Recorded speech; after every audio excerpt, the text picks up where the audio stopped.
Welcome to a brand new episode of TVGP's We Roguelike It. I'm your host, Boston. Joining me as always is Moonpear. Hello. Here for week 3 of Wildfrost. How did the frost go this week? How were your decks? Oh, well, it sure was wild. Heyo. Hey, well, I will say, I completed a run. Oh, nice. Okay. I still haven't beat the final boss yet. Yep, I completed a run, and it scares me a little bit. I'm not Oh, gonna lie, oh no. because I think that the people that you beat the run with get uploaded to the enemy cloud for the boss, Oh. Oh no. so they become the bosses, maybe. Oh no. That's Uh-huh, all the way uh-huh. bad. Yeah, that's I don't like that. absolutely horrible, dude. Oh my gosh. Because when I beat the run, it was like, oh, congratulations, you beat the run. And all of my human cards got like glowy eyes. Oh And then no. after I finished the run, it was like, oh, Frost agent ascended. And then it was all a bunch of the cards from the deck I had. And it's like, oh no. Oh no. Does that mean That's they're the new bosses? that's bad. Uh-huh. Man. M More than a little bad, one might Yeah. say. Yeah. Yeah. Hmm. Because, oh boy, do I not want to go through that nightmare with that team because that was an overpowered team as hell. Oh yeah. Um, yeah, so I unlocked the second deck, Yes. and I made a run through with the second deck, Mm-hmm. and it got a little overpowered. Like I started off with one run with them where the hero cast the double damage debuff Okay. on the enemies when Oh, the he purple attacked. debuff. Yes, like the one that makes them take double damage for the next attack. Mm-hmm. That one. So I had him doing that, and it went okay. And then I came across a poison boss who literally just hit me with like 19 dots of poison at the same time. I was like, "Yeah, no, you're done. That boss Congratulations. sucks, man. Jeez. Run over, dude. Mm-hmm. I hope you liked it because you ain't coming back to this one." Nope. Um, so like that was a fun one. And then I started again, and like I keep needing to remind myself that when someone has the snow shield, that does not mean they can't be snowed. It just means they can only be snowed for one turn. Right. I'm an idiot, and I just keep like not snowing them because I'm stupid and thinking, well, they can't be snowed. They can be. They just only get hit for one turn instead of like stacking it, Right. Like they have kind of free thing. snow on them. They're fine for a while. Incorrect. Mhm. Yep. Did I do that too? So the people I ended up with, I ended up using Zata as my like hero. Mm-hmm. They applied one snow every time they killed someone on my winning run, or every time they hit somebody, they did one snow. Dang. Okay. And they had like 9-3, I think was the damage or something like that. Wow. So 9 heart, 3 damage, which was pretty solid, like as Mm-hmm. a good soldier. Then I got the charm, which gives them more health, and a charm, which gives them more attack. So they were doing 5-16 or 16 health, 5 damage. And I Wow. got 5 gold on every kill. So I was just buying charms left, right, Jeez. and center. Yep. I unlocked a new companion called Taiga, who couldn't attack, but every time his countdown thing, he got teeth Yeah. damage. Taiga. We talked about him last week. Yep. Taiga is my Yeah, MVP of like every run. yeah, dude. Like I give him a health buff, so he had 15 health. Yep. Unstoppable. And I give him the Tiger charm, which means every time he got hit, he got additional teeth too. Oh my god. Uh, So good. he was responsible for wiping out large swaths of the opponents. Yep. I had Bonnie. She's the one who heals 2 health and cleanses the allies as well. Invaluable. And I put crowns on these people too. So as soon as the battle starts, I Yep. have 4 heroes essentially, hero units. Especially for And Taiga putting a my crown on them. That's invaluable. Like yeah, you gotta start building up these teeth, man. yeah, you get the teeth super fast. It was really useful. My underrated MVP my personal MVP for this run was Snuffle, Oh, Snuffle. Love him. which for those of listening, Snuffle, he doesn't do any damage, but he puts one snow on every single enemy. Mm-hmm. However, Snuffle only has 3 HP, and I happen to get the Balance Charm. Do you know what the Balance Charm does, Boston? Yeah, it makes their health, attack, and the turns 3. All of those are 3. Correct. Yeah. Yes. So he went from 304, with 4 being the turns, Mm-hmm. to 333. Haha. All right. Now we got something cooking.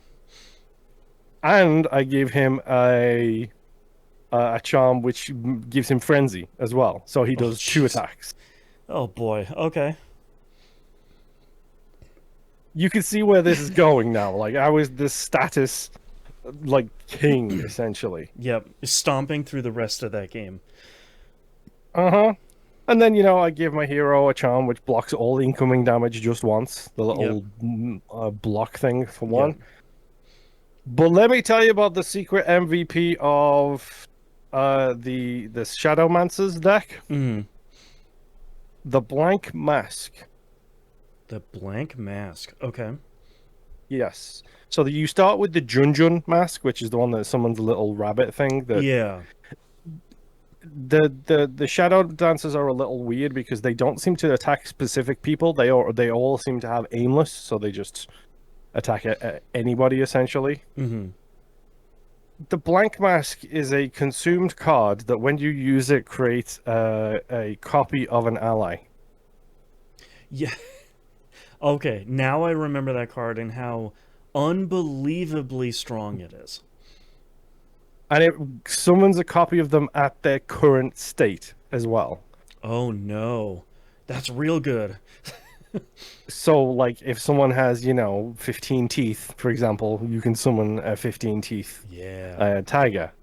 Or if someone has 5 damage, a 3 countdown, and 3 frenzy, which my hero ended up having by the end of the game, Mm-hmm. I just copy that hero and then put my actual leader to the rear so they don't ever get killed. Yeah. And put my fake hero to the front, because then if I make a mistake, it happens. Oh man, that's so good. Yeah, dude, I crushed the game. Like, I Yeah. destroyed it so quickly. Yeah, Oh man. yeah. That's an So then I unbeatable. also, yes, 100%. And as part of that run, I did unlock the 3rd faction. I unlocked the new pet house, the new ice house. Yep. Like where you can break people out of the ice. I got like 7 new houses Yeah. based on this one run alone. I was like, Town's looking great. there we go. That's the one I was waiting for. Yep. That's the thing we talk about here in the show frequently, where it's just like, this is the run. That's right. I broke this This game is wide the open. run. Oh Mhm. man. Yeah, I actually I unlocked the 3rd deck this week and spent a bunch of time playing with it. My first run of it went hilariously terrible, but I'm sort of getting better every run. It is. So we were talking last week about the Shademancer's deck, which is like a summon and sacrifice deck. This deck is a junk deck. So you're generating junk, which are cards that are in your hand that do nothing. You can't put them on the field. They have 0 damage. They have 0 health. They're just a resource. And then you're generating and spending those cards. So a lot of them are like, okay, you're going to put a card on the field and it will generate 2 junk. And then you'll be able to play another card that maybe does 5 damage with 3 frenzy, but it eats 2 junk cards to play. So you're not going to be able to play it all of the time or in every hand that you get. But every time you can, then it's going to do real good work. The one thing I've liked from this game quite a bit is that the basic attack cards for each deck are so different.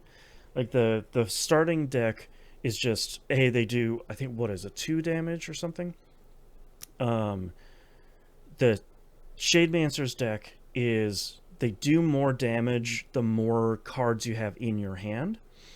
Yeah, so the starter deck has the two damage, so the Yep. Shademancer's deck does more damage depending on how many Onyx knives you have in your Yeah. hand. So if you have 5 of them in your hand, you play one, it does 5 damage. You have 2 in your hand, you play one, it does 2 damage, and so on and so forth. This one is really interesting because the the weapon cards don't do a ton of damage, but every time you play the card, that individual card gets stronger by 1. So you use it and it hits the enemy for, let's say, 2, for example. Next time it comes up in your hand, it's now 3. You play that again, does 3 damage. Now it's 4 next time you play it.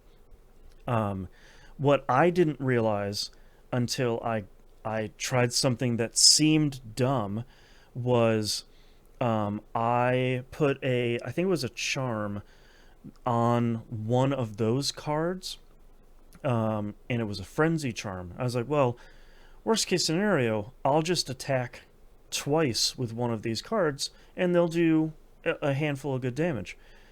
Every time I would cast it, it was only frenzy too.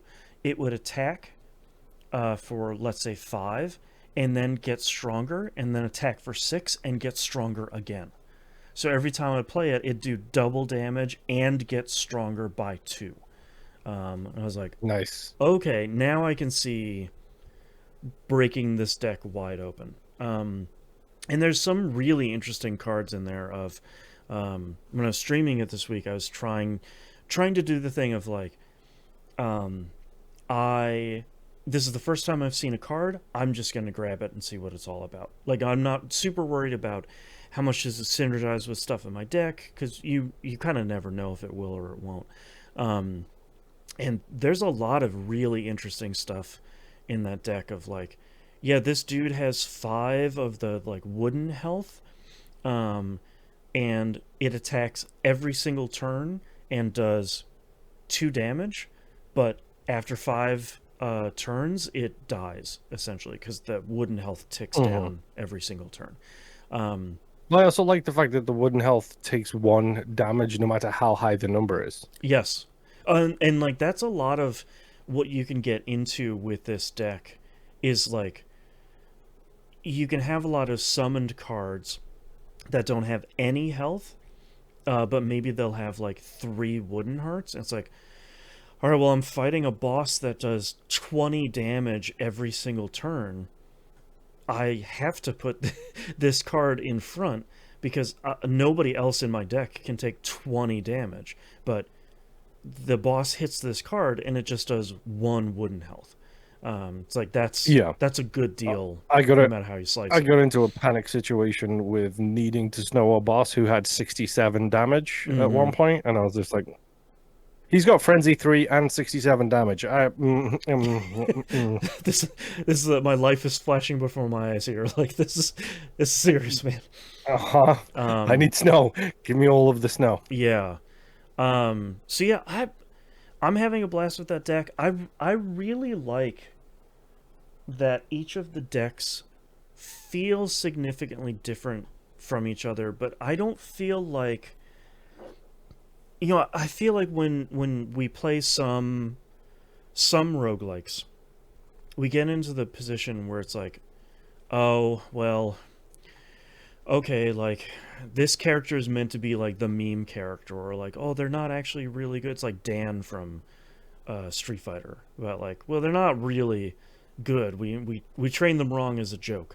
And it's like, I don't feel like any of the 3 decks, I'm not sure if there are any more, but any of the 3 decks we have so far, none of them really feel like, ugh, look at this garbage deck. Like, look at this kind of useless thing.